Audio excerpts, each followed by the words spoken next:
కష్టపడి వాటిని నవిలి గుండ చేసి నా మీద పెడతారు. నేను చక్కగా ఇంత రుచిగా ఉందని దాని రుచి చూసి లోపలికి తోస్తూ ఉంటాను. ఇలా ఎన్ని పెట్టారో నవిలి మీరు. కాబట్టి మీరు నాకు ఎంతో ఉపకారం చేశారు. మీతో కలిసి ఉన్నందుకు నాకు ఈ ప్రయోజనం వచ్చింది. మీకు నేను ఏదైనా ఉపకారం చేద్దాం అనుకుంటున్నాను. కాబట్టి మీకు నేనేం ఉపకారం చేయగలను చెప్పండి. మీరు 32 మంది, నేను ఒక్కదాన్ని. 32 మంది కలిసి నాకు ఒకదానికి ఉపకారం చేస్తున్నారు ఇన్నాళ్ళ నుంచి. నేను ఒక్కదాన్ని మీ 32 మందికి కూడా ఏదైనా ఉపకారం చేస్తాను.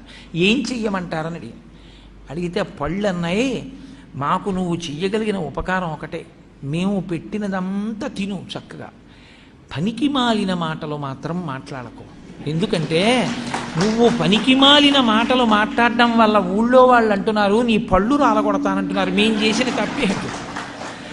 మాట్లాడింది నువ్వా, రాలవలసింది మేమా? సత్సంగం లేకపోతే వచ్చేటటువంటి